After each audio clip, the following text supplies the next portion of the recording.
Hey, this is Coach Allison back. Let's see, we are in week 15 for Defy Aging. So let's review. We've got 7 exercises once again. We had 7 exercises last week. 4 rounds once again. But this week, the rounds are going to be a little bit different. So we are going to change interval times with each round. Excuse me. And the work and rest are both going to increase slightly as we go. Goodness. Round 1 is going to be 20 seconds on, 25 seconds off. Round 2 is going to be 25-30. Round 3 is 30-35. And round 4 is 35-40. Did I say all that right? Yes, I think I did. Okay, so we're going to start small and on the longer side. So let's go through our 7 exercises. Exercise 1 is a medicine ball overhead rotation. So we got one of these medicine balls. We're going to press the ball overhead first, then do a quarter rotation, back to the center, and down. Up again, quarter rotation, back to the center, and down. So that's, we do want you to bring the ball down between each rep. Once it's down, you're going to go right back up. But that bringing it down, first of all, it's going to give us some repetitions, like a shoulder press. But second of all, you are, believe it or not, you are getting like a split second, a little rest at the bottom of the rep. So your shoulders are getting a quick little break. So, and I do also want you to get a pivot with your foot. You honestly can't get a full quarter rotation without that pivot. If you're just kind of doing this, you're probably not doing a full quarter turn. You're probably going more kitty corner. So kind of more just facing off to the corner instead of off to the full side. And also kind of like makes you kind of drop your knee in like this. Like if you're turning without pivoting your foot, and we don't want that. That sacrifices our knee integrity and our alignment with all of that. But if you pivot your foot, first of all, now you're getting a full quarter turn as opposed to maybe kind of off like that. Maybe you didn't see a big difference there. But also it puts that knee in alignment as opposed to kind of a wonky. Anyways, I hope that all made sense. So again, up, quarter turn, back, down, up, quarter turn other way, back, and down. All right, that's station 1.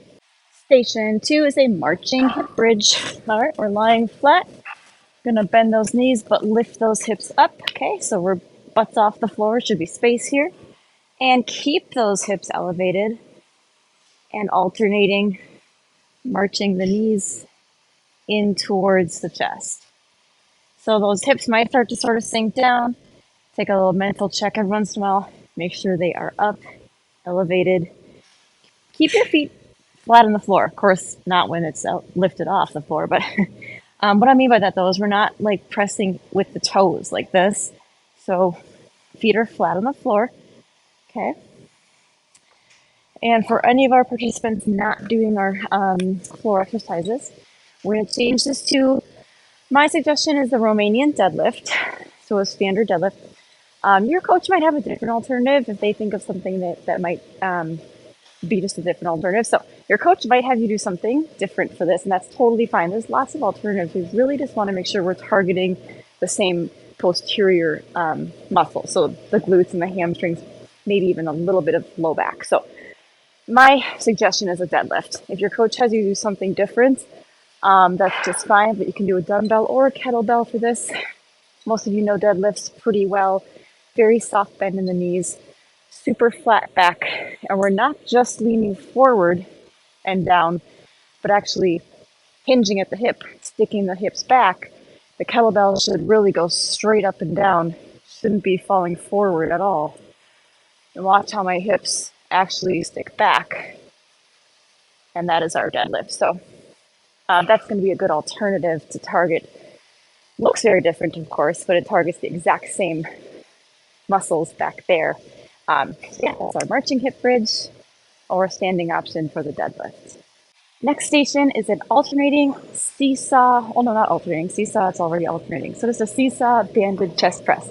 Notice how I have the bands going over my arms as opposed to under like this. That's very important.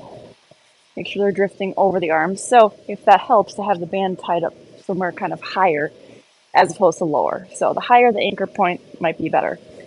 Stagger your stance, because if you're not, we have a tendency to want to like lean forward, and we don't want that. So a staggered stance is better. That gives you some support in front and some support behind. Doesn't matter what leg, whatever's more comfortable. Nice flat back, so we're not hunched or anything like that. Shoulders down, away from the ears, so we're not shrugged. All that, got it? And we're going to do the seesaw pattern here. So when one arm is going out, the other is coming back. Doesn't have to be fast. I think a lot of times when people do the seesaw pattern, whether it's the chest press or a back row or any of our seesaw things, they for some reason think it has to be like fast. It doesn't. It's just the pattern. It's just referring to one arm going one direction simultaneously while the other goes the other direction. Doesn't have anything to do with speed. So notice I'm going slow and controlled. While one arm is going forward, the other arm is going back. Takes a lot of control because these bands my arms want to go all over the place.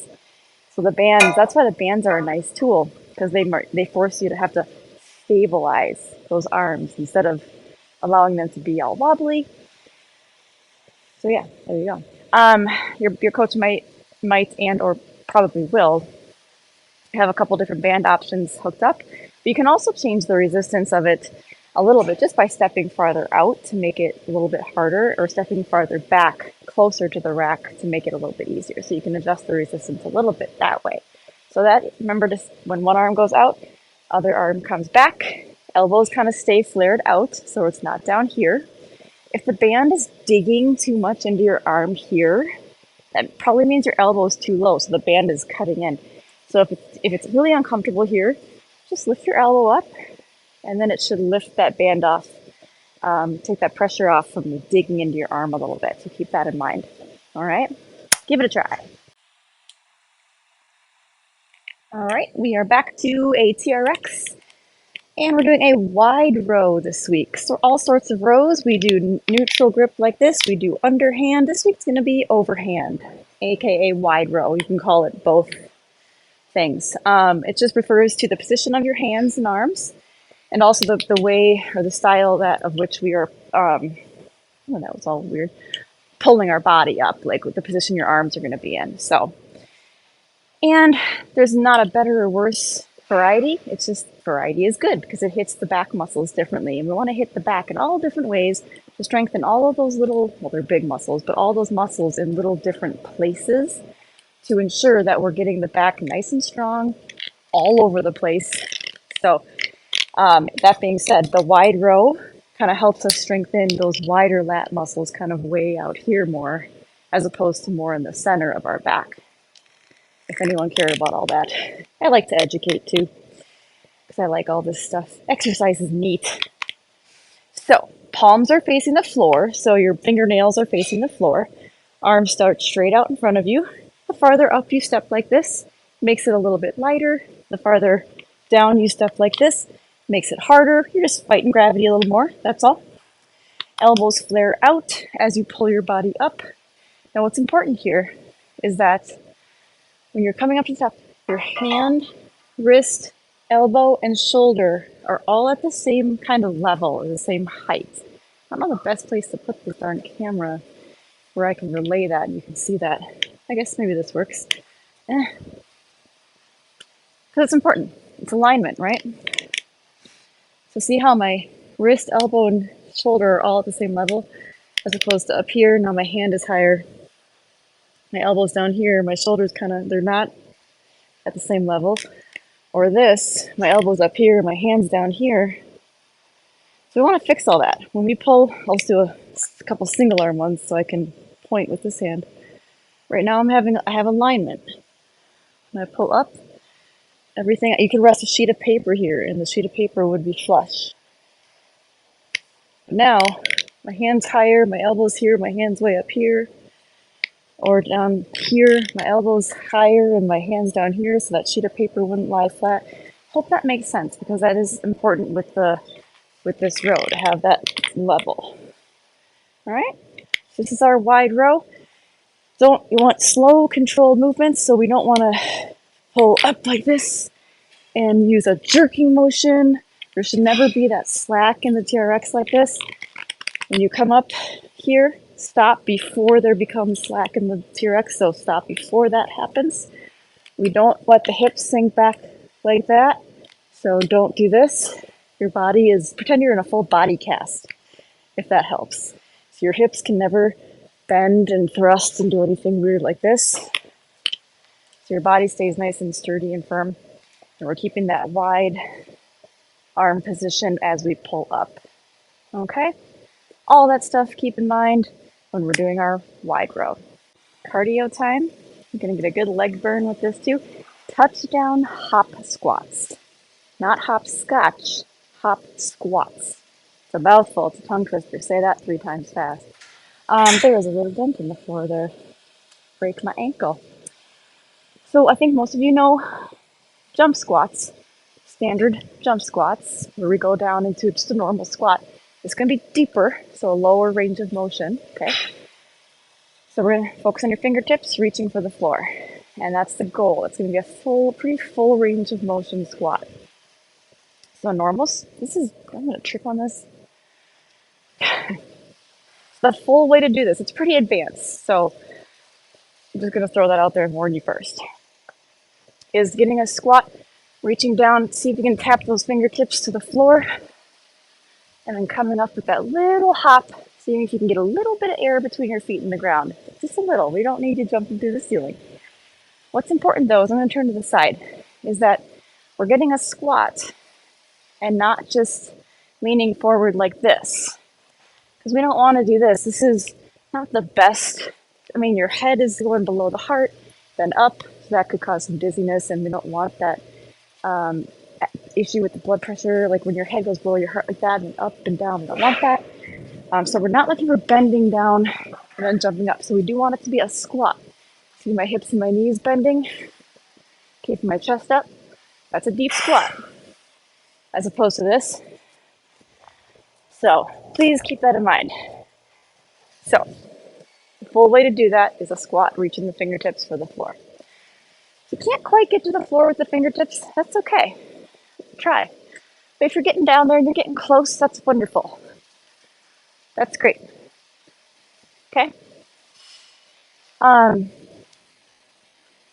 Yeah, I forgot what order I put some of the other options. Pardon me a second.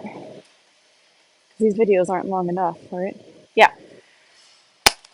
So just get as low as you're able. So going from the floor and then going up a few inches is the next level option. So maybe we're not tapping the actual floor.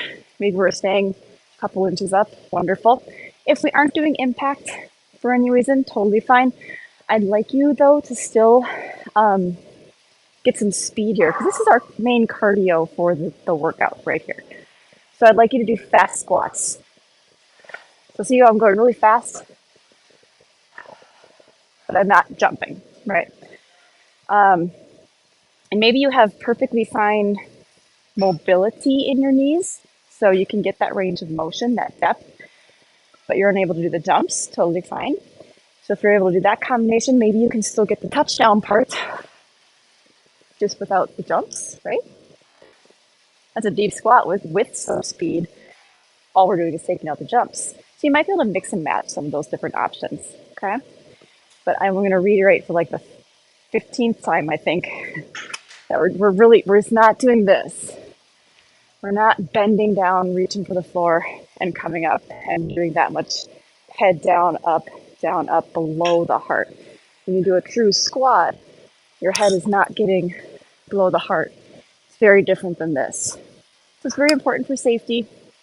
Okay, keep that in mind, and let's see how these go. Next station, we got 2 more, is a plank with a knee tap. Okay, it's kind of exactly what it sounds like. You'll see in a second. So we're doing a standard low plank, meaning on the elbows. Okay, and we want to keep those hips level, so we're not doing this. The beauty part about this type of plank variation is that you almost can't cheat and do a high butt plank because your knees won't reach the floor. And that's the goal with this knee tap. See how I'm very gently and slowly tapping, kind of like doing a march. Very gently tapping those knees to the floor. Now we're not going for speed. If you do that, you're going to slam your knees into the floor, and we don't want that. It's just slow, controlled tapping the knees to the floor. The unfortunate part of this plank variety is that there's not a knee plank option. So if we're looking for any sort of plank modification, we're going to take it up to an incline. And you can do the same thing. It's just a little, you'll be bending the knees. You just can't reach the floor, of course. So it will look like this on your bench or your incline surface and do a very controlled little march one at a time. Again, make sure your butt's not way up here because that's something we always want to reiterate with planks is that you want a relatively straight line from the back of your head down to your heel. We don't want the butt up like that. We want straight. If the knee taps aren't working for you at this time, work on holding a still plank at whatever level you're at, whether that's on the floor or an incline, and that's wonderful. A still isometric plank can also be this station for you, and that's great. The knee taps can come when you're ready. Farmer's carry is the last station.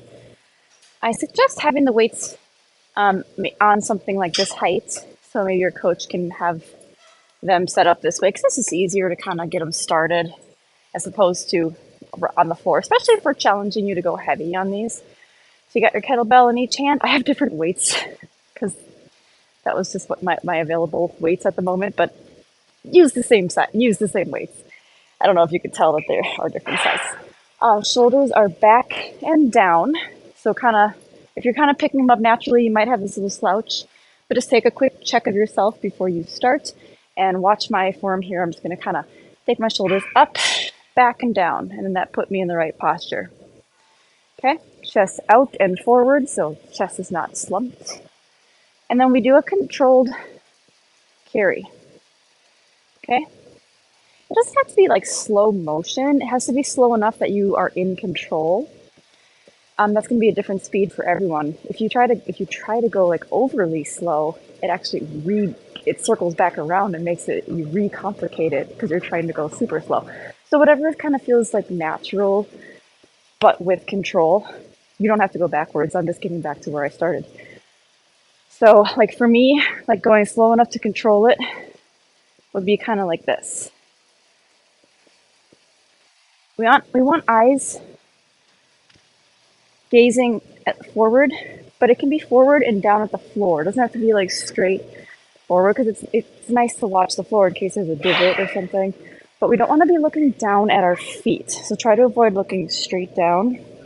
So looking ahead of you, maybe 6-7 feet on the floor is a good gaze for your eyes, or farther forward. But try to avoid looking straight down at your feet. And again, shoulders aren't shrugged, but they're also not slouched forward. So I like to say put your shoulders and your shoulder blades in their back pockets. And I think that's kind of it. Oh yeah, and try not to have the arms too wobbly. So pretend you have buckets of water and you're trying not to spill that water. And I attribute that to one of our coaches that shared that with me.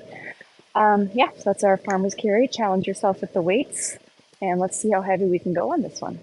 And last but not least, of course, we've got our team builder. So depending on the size of your group, it's going to be a grapevine relay. Depending on the size of your group, you might do it all as one group, or you might be broken into teams. So if it's one group, you'll kind of relay yourselves.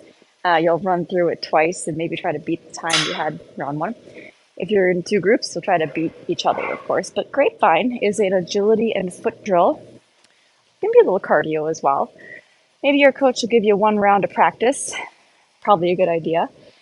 It's really hard to show this because I got to try to get myself into like 3 steps to stay in frame. But we take one foot in front and then behind, and then in front and behind. Then I'll come back this way, watch my footwork. I know it's so dumb. I can only show you like 3 steps. What's really important to remember though is allowing your hips and your body to kind of turn like this, because if they don't and you're staying too rigid in the hips, you're going to just have to take small steps. First of all, that's going to take a long time. But second of all, you're just going to trip over your feet because you need to be able to like turn. See how I turn my hips this way? Now I'm turning my body and my hips that way. So you need to be able to kind of let those hips move and turn your hips, pretend you're dancing, right? Okay. So you have to, that's the agility part of it too. Agility isn't just footwork, it's kind of hips and knees and legs, and agility involves your whole body. And you want to be light on your feet, you want to be light on the balls of your feet. Balls of the feet doesn't mean you're on your tiptoes. It's not this, it just means your heels aren't glued to the ground. Think of tennis players or another sport where like you have to be ready to just move really quickly. Boxers, in the boxing ring, so they have to be really quick and ready to move. So you're on the balls of your feet. So keep all that in mind. I've got coaches maybe give them a quick little practice round before we do the actual relay. So that is our team builder for the week, our grapevine relay. All right, team, that is week 15. Hope you enjoy it. See you back next week.